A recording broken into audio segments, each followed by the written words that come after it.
In this module, we will talk about again the batch culture kinetics, which is the continuation of the previous module.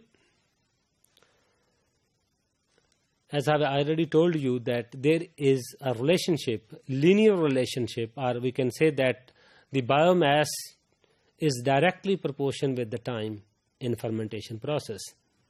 So if the X is directly proportional to T, and then the change in biomass is directly proportional with the change in time. So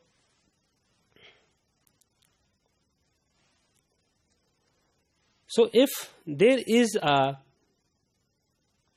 biomass at time T, and the X naught is the biomass which we use as an inoculation at the time of inoculation as an inoculum.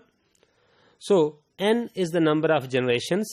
So we can write the change of this in biomass with respect to that. So that is the X naught is 2 powered by T over Td. So Td here is the doubling time.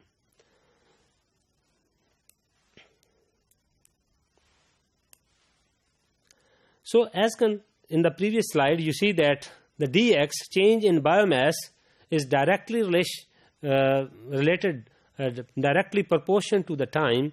When we change this proportion with the constant, then we can write here the dx is equal to mu, that is known as specific growth constant, and x is the biomass, that is you can say that associated with the biomass, this whole growth, and dt is the change in time. So the change in biomass with respect to dt, dx over dt, that is equal to the mu dot x. So here you can easily see that x is the concentration of the microbial biomass, t is the time, that mostly be noted in terms of R's, and then mu is the specific growth rate per unit cell mass, mean in grams, in kilogram, in milligram, etc.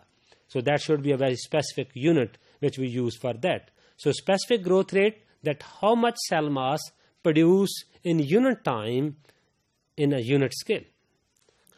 So when this previous equation, that dx over dt is equal to mu dot x, on applying this equation, the integration equation, so this equation can be transformed into this equation. Xt is equal to x naught e mu t, but here we can say here that x naught is the original biomass concentration which we add at the time of inoculum. Xt is the biomass concentration after time t, or we can say that when we estimate after time t interval, then E is the base of natural logarithm. So if this equation can further transformed into the natural log, so you can see here what will be the equation. So you can say that if we transform this equation into the natural log, so then you can easily understand here that by the logarithmic principle, those figures which have the multiplication that become in sum up, and those who as the division they come in a minus, and those who are in a par then they are in a multiplication. So you can easily see here. So here when there is a log of nature of E, that is automatically understand that is equal to 1.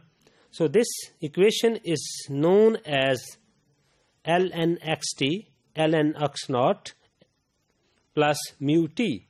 So that is a very fit into the linear regression equation, you know, very familiar equation, which linear regression equation, y is equal to a plus bx, where the y is the vertical axis.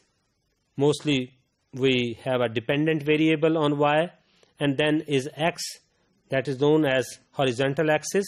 Mostly we plot independent variable on that. A is the intercept and b is the slope of the graph.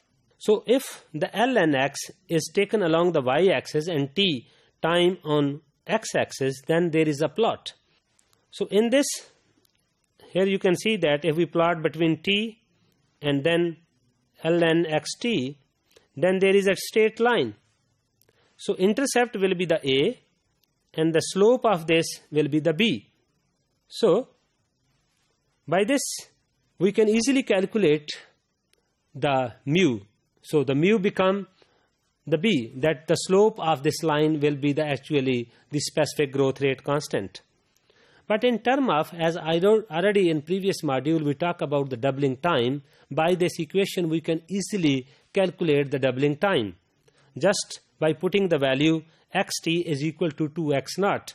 Simply you can see here that when we put this 2x naught, and then there is a equation of this, and we already know that ln x2 is 0.693. So if the doubling time, and we know the specific growth rate constant of any organism, then we can easily calculate the doubling time by using this equation.